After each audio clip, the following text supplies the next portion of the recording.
I just wanted to play that because I could. And I wanted to make sure that my music teacher in college saw me doing that. Anyway, I think the last part of this videotape has to be directed mostly to the teachers. And in order to really get anything out of it, you have to understand at least two givens. And the first one is that as a music teacher, in order to understand this, you need to believe that every student is your responsibility. That you as a music educator want to touch in your teaching career every student possible. And then the second given is that if you get the boys in your choir, the girls will follow.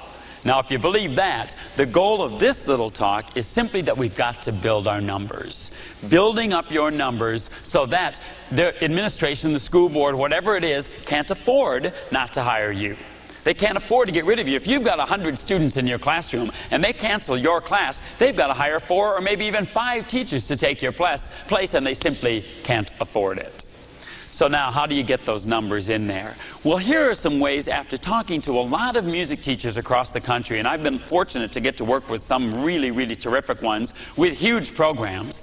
Here are some things that I've gathered from them, tricks that they use, or just tenates that would say to them, these things work to build their numbers. Now, maybe some of them will work for you. The first one, I think, seems pretty obvious, but it's simply that you need to demand excellence. Now, that's in everything, and it seems sort of basic and elementary, but everybody loves to be a part of a winning team. Be it a basketball team, a baseball team, or a winning chorus. And the best way to justify your program and get people in there is to do things well. And that means in music that you've got to have terrific diction, you've got to pay attention to the close harmonies, you've got to be in tune, you've got to make good music, beautiful music, and you've got to have a core curriculum so that the people that are running your school and your fellow teachers understand that what you do is indeed legitimate. You have to demand that excellence and that academia from yourself. The second thing you've got to do is plan ahead. You've got to know what the calendar is before the school year starts. You've got to know when the important basketball games are and the football teams. You've got to know when prom is. You've really got to be able to plan your schedule so that it fits in and around the rest of the school calendar. You've got to be the one that's further ahead than everybody else in the school. You've got to get those things organized early and go through the right channels. I mean, get your dates on the calendar and get that calendar out to the important people. Go through the right way so that the principal, the superintendent, the school board, and even the rest of the faculty knows that these are the important dates that now they've got to plan their schedule, not in conflict, but instead in tandem with. The next thing is you've got to be highly visible. Your music program has got to be seen by everybody. I mean, there are lots of ways to do that, I think. If you've got a school assembly program that starts the school year, some sort of orientation, absolutely insist that your choir or some of your music students perform for it. Now, that might seem kind of impossible, but you've got to use those first couple of planning days, or even if it's just a morning, or a couple of days even before school starts. Get some kids together and put a music program together. The first day of school, everybody else comes in and they're worried about syllabuses and handing out books. You've got a show together, or at least the formation, the framework of something that you can present to the public, making yourself that visible. You've got to get that choir to the PTA meetings. You've got to, within the first 2 weeks of school, perform for the school board so that they go, wow, there's the one class in school that's really doing things. Making yourself visible, getting in the newspaper, doing things out in public, going to the old folks' home. Be so visible that if you were not there, you were indeed missed. You've got to do that. Okay, now here's another thing you've got to do. It works, I know, is you've got to befriend the other teachers. You really want to work in cooperation with them. Consider yourself, like it or not, a part of the coaching staff. That's really who you are. You're another one of the coaches. Or let's say they're a part of the music staff, but you want to be along with them. You're working with other professional people, and you really want to always treat them like professionals and them treat you like professionals in return. Plan an in-service. Give an in-service yourself to all the other faculty and try to convince them of your passion for teaching good quality music education and for working with them. You do not want to be their adversary. You want to work with them. And you know what? Here's another good thing to do. Send out early in the year a survey to all the faculty and ask them which of them have good talents, some sort of musical talents. I bet you'll be surprised. And how many schools are there hiding some closet ballroom dancer or a harmonica player or somebody like that who would really love to show that off if you gave them the opportunity. For heaven's sakes, put them in your spring concert.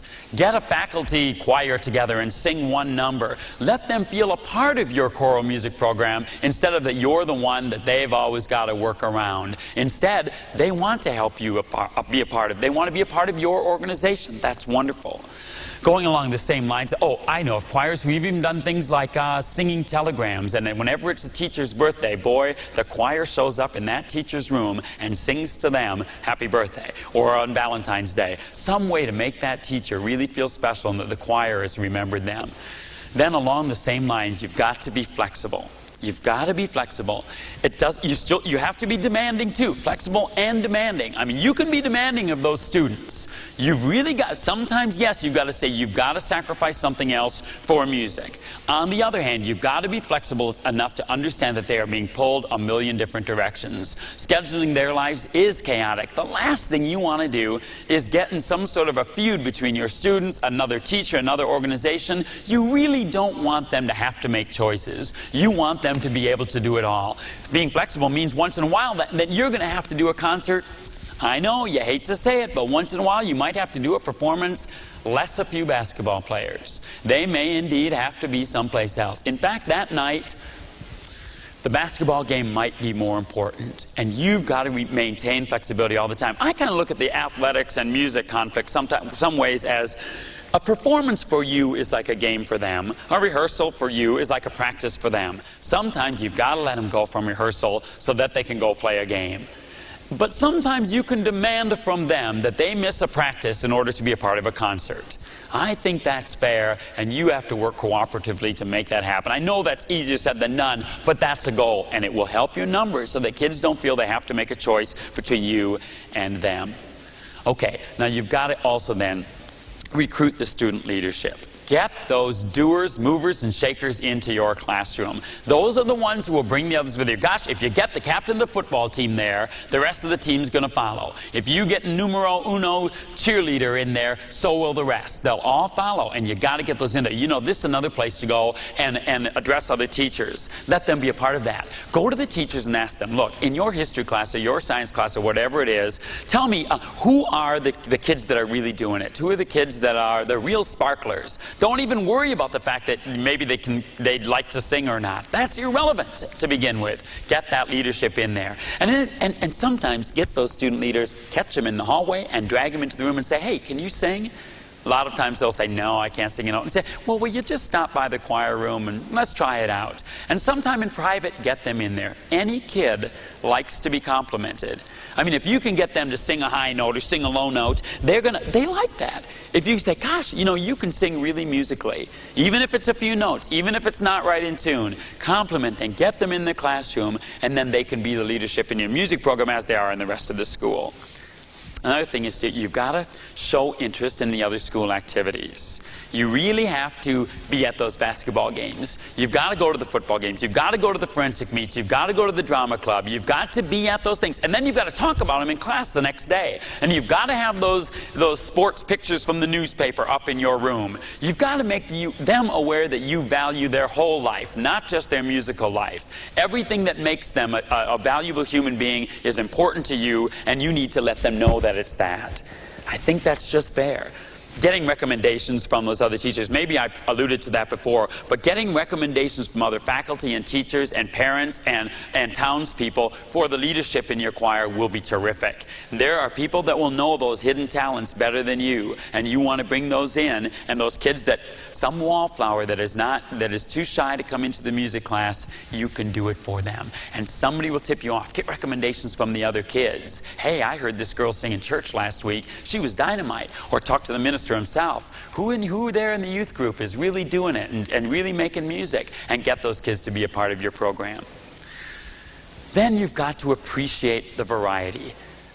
not just in the music. Yes, I think you've got to appreciate country western music and rock and roll and gospel and the opera. You've got to appreciate all that. But you also really need to appreciate the variety in people. It's just not acceptable to only want the tall, the short, the ones that the mother's got the station wagon, the ones that can afford the sequin gown, or the ones who are always there for you. You've got to really appreciate all the variety and want them in your choir.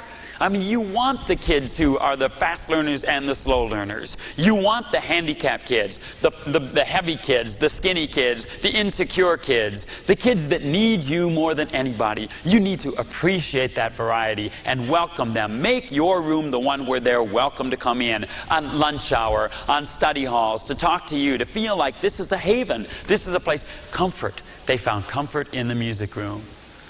Well, the last one, I guess this all sounds sort of demanding, but I think you do have to understand that a music teacher's job is not like any other. And so perhaps the 10th point is simply, don't get tired.